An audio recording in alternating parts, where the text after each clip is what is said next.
Selamat pagi, Prof. Pagi-pagi. Ini saya belum masih ingin melanjutkan tentang amicus curiae ini, Iya, Prof. iya. Kan?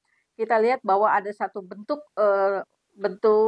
moralitas yang dilakukan oleh guru besar kita ya kan untuk Ya. mengatakan bahwa sesuatu yang benar itu wajib disampaikan, betul. Nah, ini ada kaitannya tidak dengan etika yang pernah kita bahas tentang etika ontologis atau deontologis, Prof? Ya, ada. Jadi ada dua tadi ditanya, ada dua istilah etika dari dua profesor filsafat yang sangat menarik sebenarnya. Pertama itu adalah etika deontologis dan etika ontologis, ya. Jadi kalau etika deontologis itu sebenarnya berasal dari Immanuel Kant, ya. Dan Immanuel Kant itu mengatakan bahwa sebenarnya etika deontologis itu adalah etika kewajiban. Jadi kalau misalnya ada dinyatakan, misalnya dalam agama Islam ada ketentuan untuk misalnya untuk sholat, untuk ini, untuk apa, itu nggak perlu dipertanyakan, tapi artinya kita harus memahami manfaat apanya, tapi artinya kita tahu itu wajib, tahu itu baik, ya, itu harus dilakukan, ya, wajib dilakukan, itu yang disebut dengan deontologi. Jadi tidak mencari-cari alasan untuk misalnya menghindar dari kewajiban itu. Itu intinya dari yang dikemukakan kan tentang etika deontologis, etika kewajiban. Dan etika kewajiban ini sebenarnya upaya untuk menolak apa yang kita sebut misalnya etika yang bertentangan dengan itu sama sekali, misalnya etika egoisme, kepentingan diri. Ya, sering juga itu sebenarnya etika egoisme itu sering juga disebut sebagai bagian dari etika utilitarian atau memang agak dekat juga dengan etika pragmatis. Ya, pokoknya apa yang bermanfaat, apa yang berguna bagi saya itu yang saya pilih. Nah, deontologis ini kaitannya dengan Socrates ada nggak, Prof? Oh, ada sekali. Itu. Memang dia tidak jelaskan itu hubungan dengan Socrates ya misalnya Kant, tapi jelas sekali karena pada Socrates seperti sudah kita bicarakan juga tentang Socrates itu, dia sebenarnya pemikiran Socrates itu adalah sama sekali sesuai dengan apa yang disebut oleh Immanuel Kant belakangan dengan yang kita sebut dengan etika deontologis itu. Karena bagi Socrates dia tidak memang membicarakan itu secara teoritis, tapi melakukan itu di dalam hidupnya. Ya, betul. Nah, itu yang sebenarnya yang kelebihannya. Bahwa misalnya dia dituduh ini, dituduh itu, dia tidak mau peduli dengan ancaman apapun yang akan dihadapi. Yang paling penting misalnya bagi Socrates, dia sudah menyatakan dia benar, dan mengatakan kalau saya menyatakan benar, ketika misalnya para pengikutnya minta misalnya cari pendukungan, bantuan hukum, dia bilang nggak perlu. Kalau saya merasa saya sudah benar, tidak perlu lagi itu bantuan untuk membenarkannya. Bahkan jadi, tidak takut dengan resikonya apapun risikonya gitu. Jadi sebenarnya ada hubungan antara etika deontologis itu dengan apa yang disebut dengan tadi dengan etika dari Socrates. Berkaitan dengan misalnya pemikiran yang dikatakan tadi berikutnya dengan etika ontologis itu dari Emmanuel Levinas, ya. Dari Emmanuel Levinas, dan pada Emmanuel Levinas itu menarik juga karena dia mengatakan etika yang disebut dengan etika ontologis. Ingat, ontologis itu kan sebenarnya semua realitas yang ada, baik misalnya fisik, ya, dan non fisik, metafisik.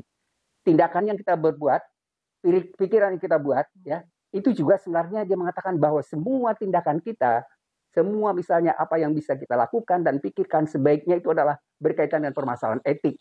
Jadi begitu kita misalnya berhubungan dengan orang lain, karena dia sebenarnya ada hal yang menarik dari dia yang sebelumnya belum kita singgung, dia mengatakan bahwa begitu kita berhadapan dengan seseorang, ya, dia sebut sebenarnya etika wajah, ya. Kita misalnya sudah langsung bisa tahu misalnya apakah misalnya orang ini perlu dikasihani atau niatnya bagaimana, atau dari wajahnya itu kita sudah bisa tahu apa yang harus kita berikan bantuan kepadanya.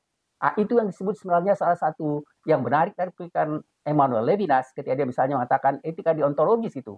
Jadi etika yang berkaitan dengan semua realitas, baik misalnya pikiran kita, tingkah laku kita, itu didasarkan atas prinsip etik, dan sepertinya itu yang sebenarnya tidak terjadi lagi sekarang di dalam kehidupan kita. Karena dianggap menipu, membohong, ya, kemudian misalnya korupsi, dan lain-lain itu dianggap seperti hal yang biasa.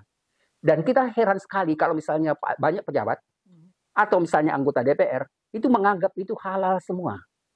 Problem itu kebiasaan kali, Prof. Jadi itu dianggap alamiah gitu. Itu sebenarnya persoalannya, dan itu yang merupakan, saya pikir, keprihatinan banyak masyarakat, ya.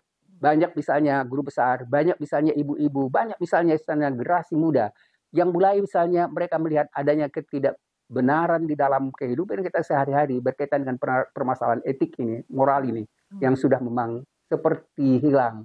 Ya, dan kemudian dianggap hal-hal itu bisa dilakukan, yang negatif itu bisa dilakukan dengan tanpa memikirkan dampak sosial, apalagi misalnya untuk kehidupan di akhirat gitu ya. Iya, jadi parhesia yang pernah kita bicarakan muncul terus ya Prof ya. Dia muncul terus ya karena kondisinya kayaknya ya.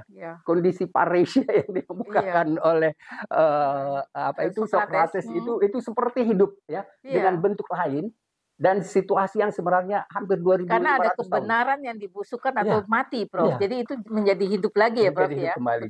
Jadi saya pikir memang ini sebenarnya pelajaran yang sangat berarti. Terutama sekali kalau saya sebenarnya dengan munculnya apa yang sekarang ini pengadilan permasalahan keadilan, saya mulai memikirkan betapa perlunya sebenarnya terutama sekali mahasiswa-mahasiswa yang ada di dalam belajar tentang hukum, memahami perkembangan hukum itu karena memang menurut saya perkembangan hukum di sini hampir mandek.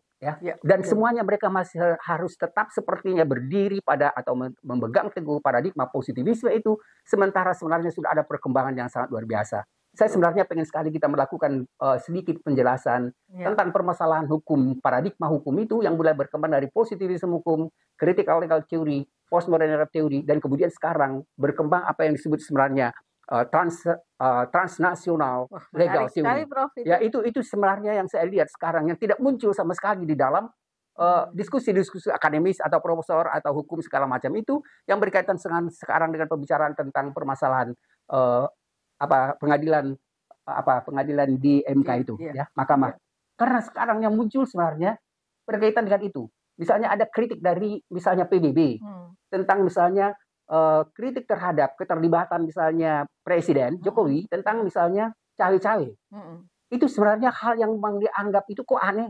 Ada apa misalnya luar itu mau. Mereka tidak tahu bahwa sekarang kita itu berada pada satu global ya. Dan jadi transparan sekali ya, semua bisa lihat. Semuanya kita bisa lihat. Jadi problem itu mungkin yang perlu sekarang.